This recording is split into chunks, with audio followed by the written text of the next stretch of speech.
everyone, it's Vanessa. I wanted to go through things that I'm currently reading as well as what I plan to read this March. I'm currently in the middle of an audiobook, and that is The Soul of an Octopus by Montgomery. I listened to it on my way to work and on my way back. It's just all about consciousness of different animals, mostly focusing on octopuses. So far it's just really charming. I'm enjoying the author reading it out loud to us because you can just tell how much she enjoys this topic. So I'm enjoying that one so far. The next thing that I currently am reading is Girls and Sex and Navigating the Complicated New Landscape by Peggy Orenstein. This is a look into basically how teenage girls and young women view sex today in America. I'm like 40 pages into it, and it's putting out there a lot of like pop culture-y references, but she has been mentioning women and girls that she has interviewed. We'll see kind of how their stories come together here. I just don't want it to be like I have this preconceived notion of what I think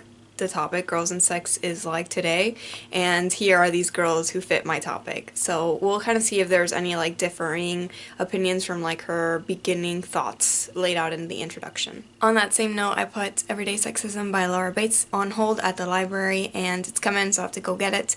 But yeah, I'm planning to read this one. This is one that a lot of people that have read have rated highly, so I'm excited to see if I take away from it basically what everybody else took away from it. The next thing is a children's middle grade children's book, and that is One Crazy Summer by Rita Williams-Garcia. This is one that I found when I was trying to look for more historical fiction that's for children and set in time periods that I'm interested in. So this one is set in the 60s. It follows these sisters as they go to Oakland, California in 1968. As you can see, it has lots of love. The next thing on here is something that I randomly found at the library and I thought might be interesting. It was compared a little bit to Scott Pilgrim. Scott Pilgrim is not something that I have gone back to since like the third volume, but I've just wanted to pick this one up because it looked kind of cute in a weird way.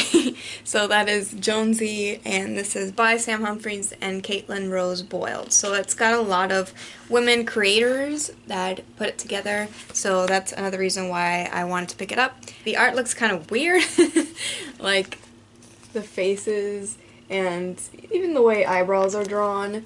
But I'm hoping that it's funny. I don't know if it's going to necessarily just jive with me completely, but we can hope, right? Because I really enjoyed the colors as I was flipping through it. Like, all these colors are definitely what called me to it. The next thing is also something that I randomly found at the library while I was looking through the graphic novel section, and that is Solanin, and this is by Inio Asano. This focuses on a girl as she has just graduated from college, and she's kind of like in that in-between space between college and like real life, and I just was drawn to the cover. I also really liked how the art looked.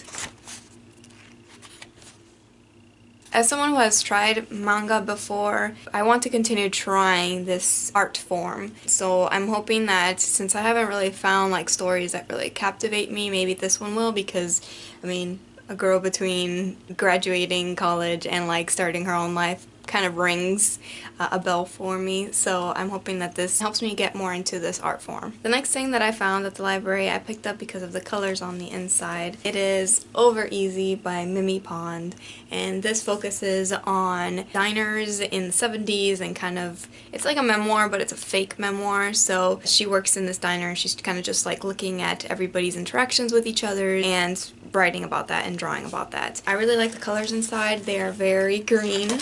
I thought that was very different as a color to choose to be like your main palette, so 1970s America is also something I'm interested in. 60s and 70s, as you can tell, is like my preferred time period to read about historical fiction. But the back says it's pretty funny, so I'm hoping that this is indeed funny.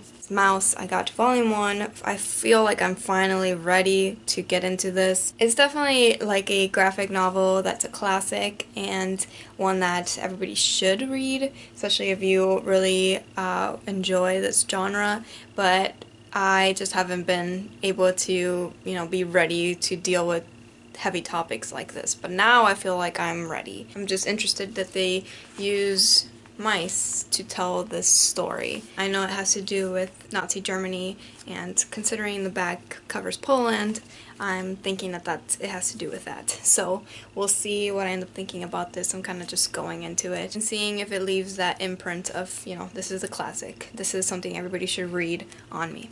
The next thing, I just thought it sounded cool, especially because, again, I'm trying to read more Latinx authors, and I don't read as many, so I thought this one would be great. How to Travel Without Seeing, and this is by Andres Neuman. Oh, Neuman. He is originally from Buenos Aires. It's nonfiction. He just goes through different airports and hotels, taxis, kind of just like in and out of different places, and he just writes little things about all of these places. So you can see there's very short passages tied to a specific place. So this one is about Bogota. I thought that this sounded just really interesting. I'm going to be going to Buenos Aires to visit my mom in March, so this would be something I think that would add to my experience, especially because I'm going to be going on an airplane, so it's kind of like what he's doing. I don't really read this kind of nonfiction, so it'll be a new experience for me. And I think that's pretty much it for now. I will see if I pick up other stuff as the month goes by, just like I did during February. I hope that you have a wonderful reading month, and I'll see you in my next video. Bye bye.